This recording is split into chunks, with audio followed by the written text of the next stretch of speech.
В пустынной местности Гизы возвышается колоссальная фигура сфинкса, созданная более 4500 лет назад. По мнению большинства ученых, его происхождение связано с фараоном Хефреном, который, возможно, увидел в этой фигуре собственное изображение, олицетворяющее божественную власть и защиту.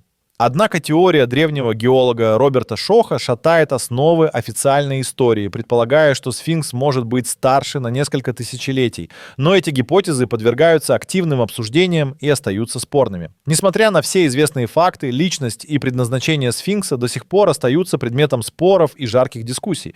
Хотя загадочный монумент вызывает ассоциации с легендарной загадкой сфинкса из греческой мифологии, следует отметить, что это миф, связанный с другим персонажем. В отличие от мифического существа, задающего вопросы путникам, египетский сфинкс символизировал защиту фараона и его власти. Теория о подземных городах и знать, скрытой под ним, остаются лишь фантастическими гипотезами без научных доказательств. Тем не менее, вопросы о его истинном возрасте и тайнах, которые он скрывает, продолжают будоражить умы, открывая дверь к новой версии истории. Истинный ответ кроется в следующей главе, где мы подробнее рассмотрим мнения и находки, подтверждающие или опровергающие различные версии происхождения этого древнего стража. Исторические записи. В глубине истории, приблизительно в XIV веке до нашей эры, фараон Тутмос IV оставил нам наследие в виде стелы сна. Этот артефакт сообщает о Египте тех дней и подробно описывает сон фараона, в котором бог Хепри, известный как Хепри-Ра-Атум, явился духом сфинкса и обещал Тутмосу власть в обмен на освобождение монумента от песков пустыни. Это свидетельство говорит о важной культовой роли сфинкса во времена Нового Царства, однако умалчивает о его изначальном предназначении или создателе. Древние египтяне называли эту колоссальную статую Хорем-Акхет, что переводится как «гор на горизонте». В отличие от греческого мифического сфинкса с женским лицом и крыльями, египетский сфинкс имеет мужское лицо, олицетворяющее лицо фараона, однако его истинное использование остается загадкой. Греки предпочли термин «сфинкс», но не стоит путать их мифологического сфинкса с нашим величественным сооружением. Нельзя также забывать о других, более поздних наименованиях, таких как Балхиб и Билхоу, приведенных в арабских средневековых источниках. До сих пор доминирующей версией является связь создания сфинкса с фараоном Хефреном, жившим в 26 веке до нашей эры. Тем не менее, альтернативные гипотезы предполагают гораздо более древнюю дату создания, основываясь на геологических следах эрозии от воды. Эти гипотезы вызывают бурные дебаты среди ученых, толкающие нас за грань обыденного восприятия времени. Итак, как же египтологи интерпретируют эти множественные сигналы и чего еще предстоит узнать? Держите глаза и уши наготове, ведь наш рассказ только начинается. Египтологические теории, стоя на плато Гизы, сфинкс олицетворяет глубокую загадку истории. Созданный более 4500 лет назад, он ассоциируется с фараоном Хефреном, поскольку расположен рядом с его пирамидой. Однако, несмотря на это археологическое соседство, прямых доказательств авторства Хефрена нет, ведь на самом сфинксе отсутствуют надписи. Это породило множество дискуссий среди исследователей и открывает двери для альтернативных гипотез. Сфинкс в египетской культуре всегда был символом силы и охраны, олицетворяя как изображение фараона, так и связь с солнечным богом Ра. Это соединение царского и божественного подчеркивает его важность в древней египетской иерархии. Интересно, что вопреки мифическим существам, сфинкс не имеет крыльев и представляет собой андросфинкса, льва с человеческой головой. Особый интерес вызывает теория водной эрозии, предложенная некоторыми учеными и предполагающая, что следы на теле сфинкса могли возникнуть под воздействием воды в период, предшествующий 6-му тысячелетию до нашей эры. Это означало бы, что сфинкс старше официальной датировки. Хотя эта теория остается спорной, она привлекает внимание и заставляет задуматься о возможных исторических ошибках. Итак, сфинкс может быть ключом к иной линии времени в истории Древнего Египта. Но действительно ли эта теория выдерживает критику времени? В нашем исследовании есть еще нити, которые ведут в прошлое, оставляя след интригующих тайн. Археологические открытия. Под песками Великой Гизы скрываются тайны, которые и по сей день продолжают интриговать ученых и археологов по всему миру. Совсем недавно была проведена серия геофизического сканирования, которая выявила наличие подземных пустот и структур вблизи монумента. Эти скрытые пространства находятся на относительно малой глубине и, как полагают некоторые исследователи, могут быть связаны с древними строительными работами или природными явлениями. Однако серьезные дебаты по этому поводу не утихают. Ведущий специалист по исследованиям Гизы доктор Заха Хавас неоднократно заявлял, что нынешние методы и находки пока не подтверждают существование каких-либо древних городов или залов записей. Старинные легенды, окруженные аурой мистики, но не подтвержденные официально. Известные подземные структуры, возможно, оказались связаны с водными шахтами или трещинами природного происхождения, но они, безусловно, добавляют слои таинственности к и без того загадочной истории сфинкса. Скептики и сторонники альтернативных теорий продолжают спорить о значении этих подземных открытий. Смелые идеи о существовании забытых цивилизаций периодически всплывают среди гипотез, хотя признанная наука сдержанно относится к перемещению в доселе неизведанные горизонты датировки. Официальное заключение упорно указывает на возраст около 4500 лет, считая сфинкс и плато Гиза порождением эпохи Древнего Царства. Все это оставляет перед нами яркую мозаику разноцветных вопрошений и гипотез, где каждый новый открытый факт бросает вызов устоявшимся представлениям. Но что еще может поведать сфинкс, когда тонкая грань между фактами и легендами становится все более тонкой? Возможно, тайны прошлого только начинают раскрываться перед нашими глазами. Загадки эрозии. Сфинкс на плато Гизы — величественный символ загадок Древнего Египта. Один из самых интригующих вопросов касается эрозии на его поверхности. Эти следы стали ключевой частью гипотезы, предложенной ученым Робертом Шохом в 90-е годы прошлого века. Шох предположил, что эрозия возникла под воздействием водных потоков, что натолкнуло его на мысль о более древнем возрасте строения. По его мнению, сфинкс мог быть построен 9000 лет назад, когда климат региона был намного более влажным. Однако, эта гипотеза оспаривается многими египтологами и геологами, которые указывают на отсутствие подтверждающих археологических данных. Официальная версия гласит, что сфинкс был создан в период правления фараона Хефрена, примерно 4500 лет назад. Это время, когда климат на плато Гизы уже был засушливым, что делает водную эрозию маловероятной. Следы эрозии на сфинксе действительно уникальны. В верхней части статуи доминирует эрозия, вызванная ветрами и песком, в то время как более округлые углубления на боковых поверхностях могут указывать на влияние воды. Хотя период около 9000 лет назад был более влажным в регионе, официальная датировка постройки сфинкса остается в рамках примерно 2600 лет до нашей эры. Кроме того, существует теория, что голова сфинкса могла быть изменена. Некоторые полагают, что изначально она изображала льва и была переделана под фараона. Однако эта версия остается спекуляцией без твердых археологических доказательств. Гипотеза Шоха об эрозии воды поднимает много интересных вопросов, но ее нельзя считать общепринятой истиной. Как бы то ни было, сфинкс продолжает хранить свои тайны, оставляя ученых и любителей загадок в поисках ответов. Возможно, новые исследования дадут ключ к этим древним головоломкам, открывая перед нами что-то совершенно неожиданное. Что если следующий факт о сфинксе перевернет наше представление о древних цивилизациях?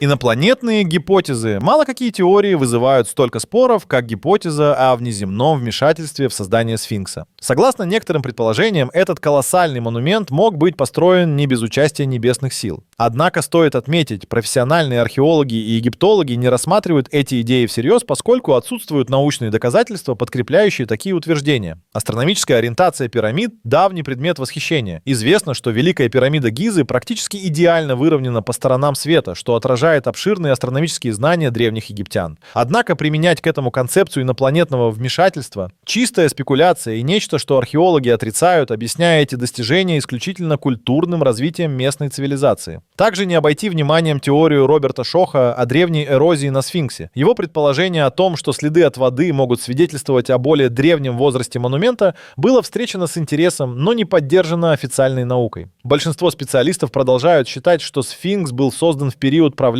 фараона Хефрена, что соответствует датировке в 4500 лет назад. Конечно, существует и множество легенд о сфинксе, которые только добавляют загадочности, однако их нельзя считать исторически достоверными. Любые попытки привязать мифы об Атлантиде или египетском потопе к происхождению этого монумента остаются домыслами без археологической базы.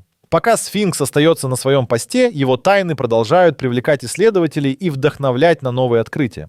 Но есть еще одна область, которая смотрит на связь между древними сооружениями и небесными телами с неожиданного ракурса. Как такие формы и конструкции могут оказывать влияние на астрономическое исследование? Астрономические загадки. Сфинкс на плато Гизы — один из самых загадочных памятников древности, обращен скульптурным взглядом на восток. Особый интерес вызывает предположение, что он может быть связан с восходом Солнца в дни весеннего и осеннего равноденствий. Хотя ориентация сфинкса на восток — это установленный факт, его точная роль в астрономии остается предметом дискуссий. Некоторые исследователи предполагают, что сфинкс связан с созвездием Льва, что отражает его львиное тело. Это возведение к периоду приблизительно 10 500 лет до нашей эры, когда созвездие Льва появлялось на восточном горизонте. Однако эта гипотеза не подтверждена основной археологической наукой и противоречит общепринятой датировке статуи. Основания для такого предположения остаются гораздо менее обоснованными без археологических подтверждений. Комплекс Гизы известен своей ориентированностью по сторонам света и, возможно, астрономической символикой. Сочетание пирамид и сфинкса поражает творческой мыслью строителей, где каждый элемент может заключать в себе многослойный смысл. Но сложно утверждать, что это полная астрономическая карта. Скорее, здесь отражается религиозная и культурная символика того времени. Концепт циклического времени у древних египтян, выраженный в мифе о Зеп-Тепе или Первом времени, подчеркивает сложное восприятие времени, где прошлое, настоящее и будущее находят перерождение в божественном цикле. Описание сфинкса как маяка, соединяющего земное и космическое, остается на уровне метафорических представлений. Оно может захватить воображение, но не находит археологического подтверждения. Вместо этого в астрономических загадках он обретает свой магический символизм, неизвестные уровни смысла, которые могли быть известны только его строителям. Но, возможно, в этом и кроется настоящий секрет сфинкса — в способности пробудить в нас интерес и стремление к неизведанным горизонтам. А что, если в его загадке содержится ключ к разгадке самых великих тайн времени? Мифы и легенды. Сфинкс — это загадочное существо, овеянное мифами, но не все они актуальны для древнеегипетской культуры. В греческой мифологии сфинкс, обитающий неподалеку от города Фивы, задавал путникам знаменитую загадку: кто утром ходит на 4 ногах, днем на 2, а вечером на 3? Эту загадку разгадал Эдип, ответив, что это человек. Однако в Древнем Египте сфинкс имел иные функции и значения. Египетский сфинкс — величественное зооморфное существо с телом льва и головой фараона, олицетворяющее мощь и защиту. Это был образ, связанный с божествами, такими как Амон или Ра. В отличие от греческого аналога, он не имел отношения к загадкам, но выступал в роли хранителя священных мест, символизируя божественную власть и царскую осанку фараона. Ассоциация с гором в египетской мифологии не совсем точна. Сфинкс олицетворял скорее солнечные божества. В местных арабских легендах этот монумент описывался как Абу Аль-Хул или Отец ужаса. Хотя этот персонаж стал частью фольклора, связь с древнеегипетским или греческим сфинксами отсутствует. Эти мифы не подтверждены в классической мифологии, а скорее являются поздними интерпретациями. Современные теории заговора придумали легенды о подземных туннелях и сокровищах под сфинксом, но официальные археологические данные подобных находок не поддерживают. Эти истории носят характер мистики и фантастики, не имея научного основания. Тем не менее, они удерживают внимание и добавляют таинственности этому древнему стражу пустыни. Сфинкс продолжает быть символом, вокруг которого рождаются легенды, некоторых из которых мы, возможно, никогда не поймем. В следующей части нашего рассказа мы погрузимся в мир современных исследований, стремящихся приоткрыть завесу этих древних тайн.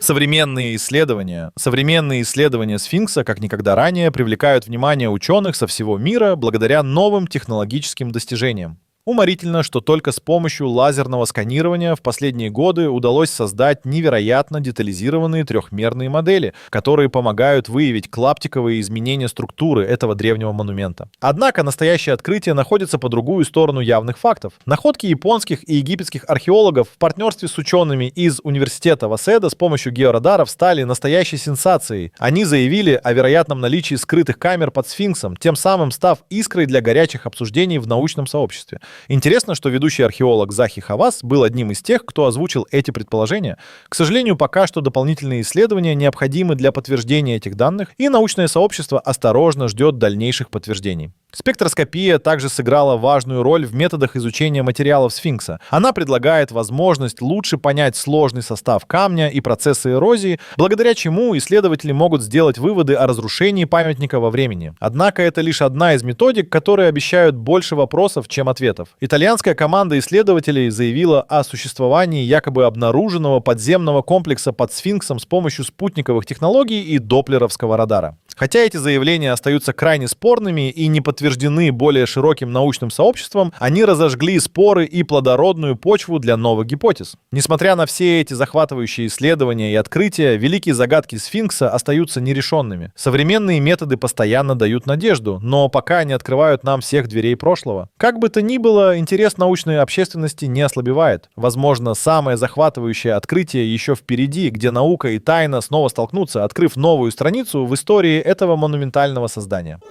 Артефакты и находки. На плато Гизы, неподалеку от Сфинкса, археологи нередко находят следы древнего присутствия. Среди них обломки керамики и инструментарий, свидетельствующие о том, что эта местность была заселена и активно использовалась задолго до строительства великих монументов. Использование меди и каменных инструментов для обработки известняка хорошо известно, хотя самих инструментов непосредственно у Сфинкса пока не найдено. Спекуляции вокруг странных находок, как окаменелости животных, связаны скорее с местным фольклором, чем с научными открытиями. Подобные истории способствуют созданию мистической атмосферы вокруг Сфинкса. Ранее упоминавшиеся тайные залы под статуей остаются легендой, без научного подтверждения, хотя их поиски не прекращаются. Интерес представляет и технологическая сторона современных исследований. Активное применение геофизического сканирования позволило выявить пустоты и структуры под плато. Эти открытия вызывают споры среди исследователей. Некоторые считают, что они являются частью старины, другие — результатом природных явлений. Но о конкретных залах записей, обещающих открыть мудрость древних, пока можно только мечтать. Пока мы открываем завесу тайны Сфинкса, ученые стремятся сделать новые открытия. Кто знает, какие еще сокровища он скрывает. Новые находки могут подтвердить или опровергнуть многие гипотезы, обогатив наше представление о жизни в Древнем Египте и оставив больше вопросов о том, как далеко продвинулись древние строители. Впереди могут быть открытия, которые изменят наше восприятие всей древнеегипетской истории. Перемещение во времени Сфинкс таинственным образом возвышается на плато Гизы, и множество людей верят в его мистическое прошлое. Несмотря на массовое распространение идей о порталах во времени и скрытых механизмах под статуей, научные доказательства таких теорий отсутствуют. Мы сталкиваемся с миром мифов и фантазий, которые существуют вне рамок строгого научного подхода. Сейсморазведка и георадары регулярно проводятся на территории вокруг Сфинкса, но пока не обнаружено никаких скрытых туннелей или заговорных залов. Версии о древних механизмах, которые могли бы люто потрясать наше представление о древнеегипетской цивилизации, остаются неподтвержденными слухами. Интересно, что геологи Джон Энтони Уэст и Роберт Шох предложили альтернативные датировки Сфинкса, утверждая, что следы эрозии могли быть вызваны дождем в гораздо более древние времена. Это провоцирует споры среди ученых, ставя под вопрос устоявшуюся версию о создании Сфинкса в эпоху 4-й династии Древнего Египта. До сих пор этот вопрос остается открытым для обсуждения и дальнейшего изучения. Несмотря на отсутствие доказательств перемещения во времени, философская концепция циклов и неизведанных тайн продолжает вдохновлять. Сфинкс остается символом, который еще многим предстоит разгадать.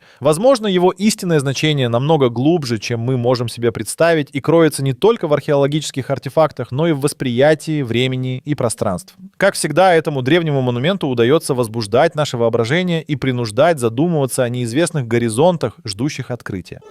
Нескончаемая загадка. Большой сфинкс в Гизе — одно из самых известных чудес древнего мира. Эта величественная скульптура из известняка находится рядом с Великими пирамидами и вырезана более 4000 лет назад, в эпоху правления фараона Хефрена около 2500 года до нашей эры. Он символизирует объединение человеческого разума фараона и силы льва, подчеркивая божественную власть и защиту народа Египта. Несмотря на его глубокую символику, сфинкс все еще порождает множество споров и гипотез. Многие псевдонаучные теории пестрят предположениями о внеземном вмешательстве или связи со звездами, но классическая египтология утверждает, что сфинкс — это религиозно-символичный монумент, не подкрепленный никакими инопланетными воздействиями. Вместо этого его функция и смысл упираются в земные реалии и фараона Хефрена. Тем не менее, сама структура сфинкса остается подверженной воздействию времени. Сфинкс, вырезанный из известняка, сталкивается с эрозией, вызванной природными условиями и дыханием пустынных ветров. И благодаря современным методам, таким как лазерное сканирование и анализ эрозии, ученые приближаются к более глубокому пониманию его создания и символизма. Рядом с сфинксом располагается храм, связанный с культом солнца и божественности, который подчеркивает его значение как защитника и покровителя. И хотя сфинкс остается важной частью мирового культурного наследия, его тайны продолжают вдохновлять и интриговать ученых и энтузиастов. Возможно, сфинкс оставит еще множество вопросов без ответов, но каждая новая страница его истории обещает обогатить наше понимание древних цивилизаций и их наследия.